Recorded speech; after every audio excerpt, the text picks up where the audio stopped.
আজ জগন্নাথ দেবের স্নান যাত্রা সকাল থেকে ভক্ত সমাগম পুরীতে।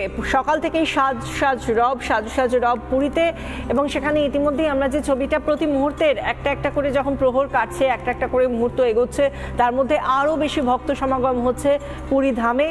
শুধু পুরী ধামই নয়, মাহিষ হোক বা দীঘায় যে নবনির্মিত জগন্নাথ মন্দির, সেখানে সর্বত্রই আমরা দেখতে পাচ্ছি মানুষের ভিড়, ভক্তদের ঢল।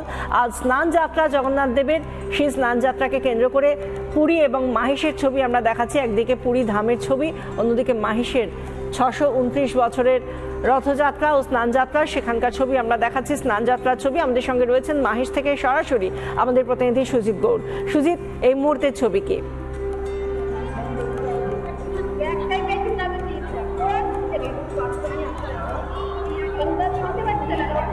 দেখো, দুধ এবং গঙ্গাজল দিয়ে তিন যে বিগ্রহতে স্নান করানো হয়ে থাকে, উপরে ছবিটা দেখা দিতে পারছো।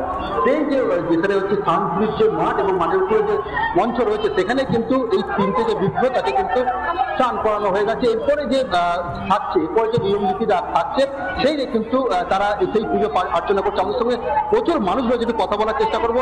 দিদি, কোথা থেকে আসছেন? আমি এই মাহের থেকে আসছি, আমার বাড়ি এখানে।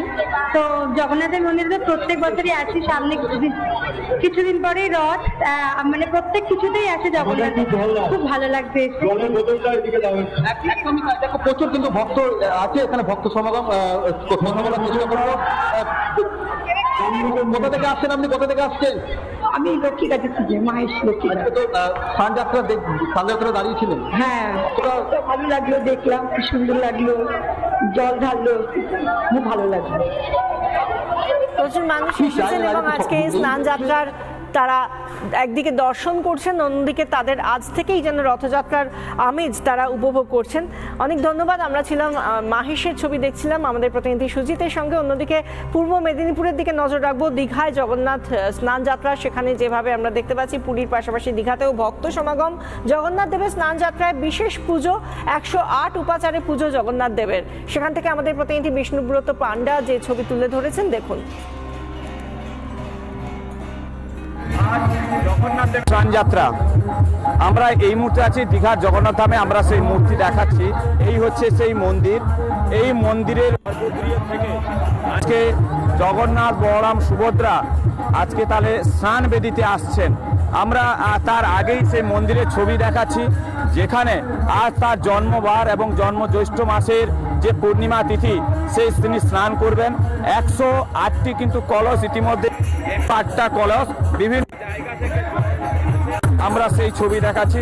প্রত্যেকটা করে এইরকম করে 108টি কিন্তু কলস রাখা হয়েছে, যেটা দেখা যাচ্ছে প্রত্যেক জায়গা দিয়ে, প্রত্যেক জায়গায় 56 ভোগ দিয়ে তাকে কিন্তু পুজো করা হবে। এবং স্নান করার পরে তিনি 15 দিন ঘুমাবেন, কারণ এই সময় জগন্নাথ দেবের জ্বর এসেছিল। এই জ্বর হওয়ার পরে তিনি কিন্তু মাসির বাড়িতে যাবেন। আমরা সেই ছবি, যেখানে জগন্নাথ দেবের ছবি দেখার চেষ্টা করব। এখানে আম, কলা, লিচু সহ 56টি ভোগ কিন্তু এখানে এসেছে। সেই আবার বেদিতে ফিরে যাবেন শয়নে, যেখানে 15 দিন তিনি ঘুমাবেন তার জ্বরের জন্য, এবং তারপরে তিনি মাসির বাড়ি যাচ্ছেন। সেই জায়গায় ইতিমধ্যে কিন্তু প্রস্তুতি পর্ব শুরু হয়েছে এবং 56 ভোগের আয়োজন করা হয়েছে।